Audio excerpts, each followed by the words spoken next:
Contigo en directo por las pantallas de Chilevisión este día jueves, cuando nos enteramos que toda la región metropolitana vuelve a cuarentena. A partir del sábado a las 5 de la mañana son 14 comunas que todavía permanecen en fase 2 que van a volver a la fase 1 el sábado. Se suman las 38 y se genera la totalidad de la región en cuarentena. Esto debido a la ocupación de las camas UCI y también, por supuesto, a los contagios que todavía no nos dejan tranquilos. Luis Ugalde se encuentra desde el inicio del programa en la comuna de Providencia, justamente afuera de un supermercado. Ya no vemos fila, Lucho, hasta ahora por lo menos. Van dejando entrar por grupos, ¿no? Sí, por grupos, mucha menos fila de lo que había. También bajó un poquito el tránsito vehicular, pero en general todavía se ve movimiento, pero sí, mucha menos fila de cuando llegamos. Lucho, vamos a seguir nosotros esta tarde hablando del coronavirus, de las variantes, de cuánto podría durar esta pandemia, pero te queremos agradecer habernos acompañado durante el programa. Que estés muy bien. Nos vemos, que estés bien. Un abrazo, nos vemos mañana. Chao, chao. Bueno, y vamos a hablar de las nuevas cepas y luego vamos a estar conversando con dos doctores acá en el programa para hacerles varias preguntas. Ustedes pueden hacerlo también con Contigo en Directo CHB, que es nuestro hashtag. Revisemos la nota de las nuevas cepas que llegan a Chile. Ya hay 6 casos positivos que se han detectado en nuestro país y luego lo comentamos acá.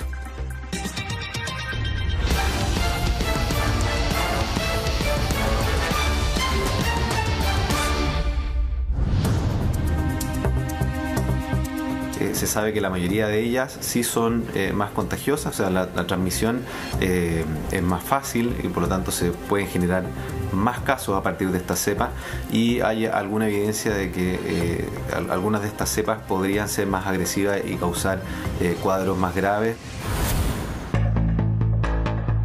A más de un año del inicio de la pandemia, hay un factor que ha hecho muy difícil la lucha sanitaria contra el COVID-19, incluso teniendo un exitoso programa de vacunación. Este virus ha ido mutando en cepas cada vez más contagiosas.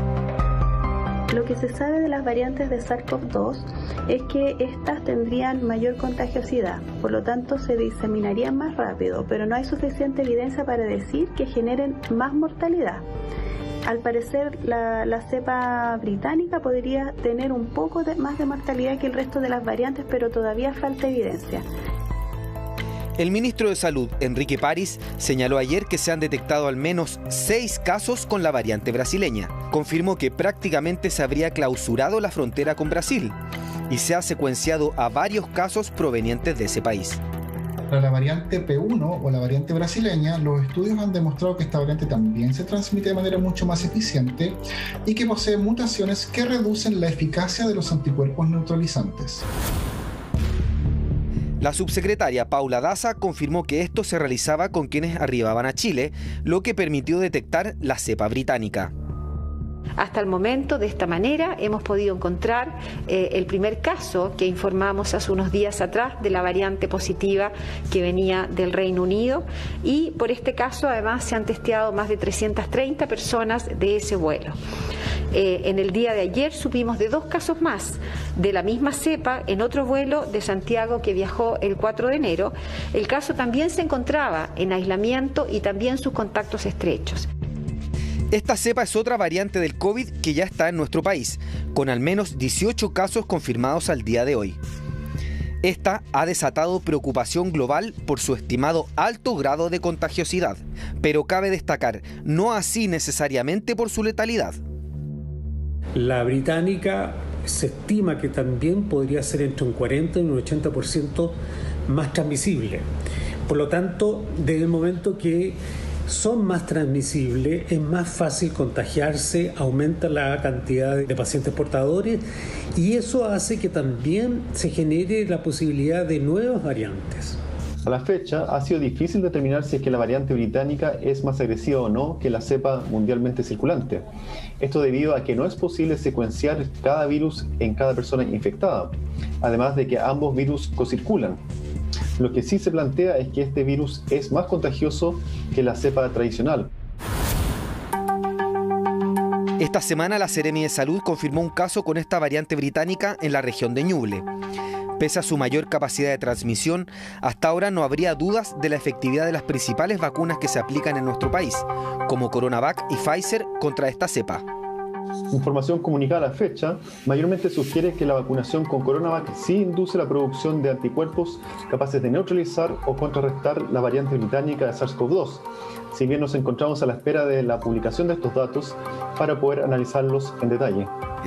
Al parecer, al menos las vacunas en base a RNA, como la de Pfizer y Moderna, tendrían una buena respuesta. Lo complejo es que expertos no descartan la posibilidad que el constante cambio del virus haga que la vacunación contra este sea estacional, o sea, todos los años como la de la influenza. Es muy probable que la vacunación contra el SARS-CoV-2 requiera que sean revacunaciones, probablemente una vez al año. Bueno, eso habría que ver después la frecuencia de las variantes, pero es lo más probable. Y esto porque si estas variantes podrían ser tan distintas a las cuales están construidas o fabricadas las vacunas, que la respuesta inmune que genera la vacuna podría no reconocer a estas nuevas variantes. Lo que finalmente podemos desprender del surgimiento de estas variantes es que seguramente dentro de la nueva normalidad que estamos construyendo, todos los años tendremos que vacunarnos contra el COVID y sus nuevas cepas. Estamos presentando Contigo en Directo. Vamos a saludar a la doctora Charlín Kass, miembro de la directiva de Sochimu, la Sociedad Chilena de Medicina de Urgencia, para conversar con nosotros. Doctora, gracias nuevamente por estar en el programa. ¿Respira aliviada con la cuarentena total en la región metropolitana? Sí, la verdad bastante. Yo creo que todos los que trabajamos en urgencia, en el caso mío que estoy en Antofagasta, también estamos en cuarentena, así que nos ayuda mucho, siendo muy sinceros, como de la parte médica, de la parte de todo lo que es el sector de salud, nos ayuda bastante, de que hay menos circulación en las calles, por lo tanto esperamos menos contagio. ¿Qué sabemos de estas nuevas cepas, doctora? ¿Por qué son más riesgosas? ¿Por qué son más peligrosas? ¿Se contagian de manera más rápida? ¿Tienen mayor carga viral? Bueno, como ustedes bien lo dijeron en la nota, es bastante difícil, hay pocos estudios todavía, es especular, pero sabemos de que la contagiosidad es muy alta. No es lo mismo el coronavirus que teníamos al principio de marzo del año pasado, cuando ya llevamos un año, a esta cepa, la cual lamentablemente nos relajamos un poco porque vimos algunos que no se contagiaron muy grave, otros sí, pero a mí no me tocó, y de repente pensamos y no tememos a este virus, pero recordar que se contagia muy rápido y que lamentablemente, insisto, muchos pueden ser portadores sin saberlo. Por lo tanto, el uso de la mascarilla es importante para poder prevenir y evitar contagiar a personas que lamentablemente puedan enfermar más gravemente. ¿Y la vacuna nos protege contra estas variantes, doctora? Yo sé que es difícil porque incluso vacunas que han sido probadas como medida de emergencia siguen en su ensayo clínico y continúan, ¿no? Vamos a necesitar no solamente este año, sino que mucho tiempo más para saber evidentemente hasta cuándo funcionan, qué inmunidad generan, etcétera. Pero muchos se lo preguntan, dicen, yo ya tengo mi doble dosis, pero no sé si esta variante vaya a soportar la vacuna. ¿Qué se puede decir al respecto? Es una pregunta difícil, ustedes bien lo dijeron en la nota, pero lo que sabemos es que las vacunas nos protegen y que tenemos que vacunarnos, y como bien lo ha dicho el gobierno y lo hemos escuchado por diferentes partes científicas, las diferentes sociedades, el colegio médico, tenemos que tener el 80% de la población para tener una inmunidad en rebaño. Yo creo que ese es el mensaje importante que tenemos que dar hoy. Aún estamos aprendiendo de este virus. Insistimos, el año pasado no sabíamos el tratamiento, hoy día no sabemos aún cómo tratarlo de una manera cierta, tampoco sabemos qué tanto contagio tenemos con estas nuevas cepas, y como bien ustedes lo decían en la nota, qué tan grave puede producir una condición clínica este virus, si va a ser más o menos. Sabemos también que hay personas jóvenes de 30 años, sin tener ninguna patología, sin siquiera ser fumadores, caen en ventilación mecánica. Lo mismo con pacientes de gran edad, de la octogenarios o incluso personas de las 40, 50 años. Es decir, este virus lamentablemente se comporta de una manera tan errante que nos sorprende día a día. Y eso es lo que quisiéramos como comunidad médica hacerle entender a las personas. ¿Eso es suerte, doctora? ¿Al que le toca, tiene que ver con genética, tiene que ver con las defensas que puedan estar más vulneradas o algún otro problema, otra enfermedad de base? ¿A qué se atribuye eso? Como usted bien lo sabe, ya hemos dicho que, por supuesto, personas de tercera edad, personas que tienen factores de inmunosupresión, inmunocomprometidos, hipertensión, obesos, lamentablemente sabemos que son más propensos, pero lamentablemente también vemos casos de gente que no tiene nada y caen en ventilación mecánica. Es por eso que como comunidad médica nos preocupa mucho de que la gente le pierda el miedo literalmente a esta patología, a esta enfermedad, a este virus que lamentablemente ha sido tan traicionero y nos ha hecho que nuestros sistemas estén colapsados y que hoy día se tomen medidas tan graves como una región completa, la región metropolitana, es decir, la ciudad de Santiago completa en cuarentena.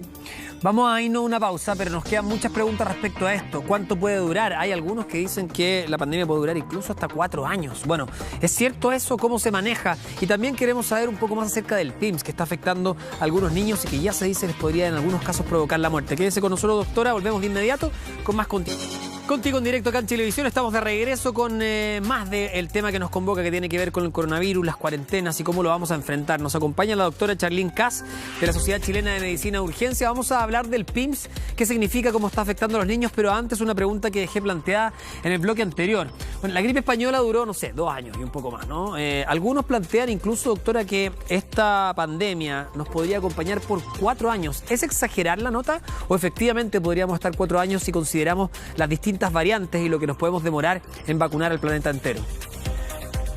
Humberto, esa pregunta es difícil, pero lamentablemente por las diferentes variaciones que conversábamos en un minuto te puede pasar. Es por eso lo importante de las cuarentenas y evitar la propagación del virus. Y sobre todo es importante que todos participemos. Hoy en día tenemos que estar trabajando todos unidos y vamos a tener discrepancias, vamos a tener problemas de entendimiento porque el encierro no nos hace bien a ninguno, pero tenemos que trabajar en conjunto y es la invitación que como Sociedad Chilena de Medicina de Urgencia hacemos a todos los médicos de las diferentes especialidades que tenemos en el país, de que trabajemos juntos, de que sé que estamos cansados, lo hemos dicho muchas veces, pero tenemos que dar nuestra mejor lucha en esta pandemia que no sabemos cuándo va a acabar y que es posible, como tú lo dices en un principio, que puede durar 4 años. Esperemos que no sea así, pero es nuestra labor trabajar todos juntos y unidos y este tipo de programas, y agradecerte por eso, nos da el auge para poder tratar de que esto calme, pare y que podamos en algún minuto poder hablar sin mascarilla, ojalá algún día. Sí, no, y también pensándolo, si no es en calidad de pandemia, ¿no? Con esta denominación, el coronavirus en sí probablemente nos acompañe por mucho tiempo más. Basta ver lo que pasa con la influenza, por ejemplo, que tiene distintas modificaciones, la vacuna, en fin, y año a año tenemos que recibir una dosis, probablemente, no sabemos, se pueda transformar en eso también, no se puede descartar esa opción. Por supuesto, así como hay enfermedades como el sarampión, que lamentablemente existen estos grupos antivacuna que hacen que estas enfermedades vuelvan a surgir. Y recordemos la historia, o sea, podemos mirar los libros y vamos a ver un montón de enfermedades que en el transcurso de los años han ido mitigando, pasando, pero son las vacunas las responsables de que estas enfermedades paren y podamos seguir haciendo nuestras vidas normales. Entonces tenemos que creer en ellas y tenemos que sobre todo tener la responsabilidad de, como persona, poder evitar más contagios. Claro. Como seres individuales. Doctora,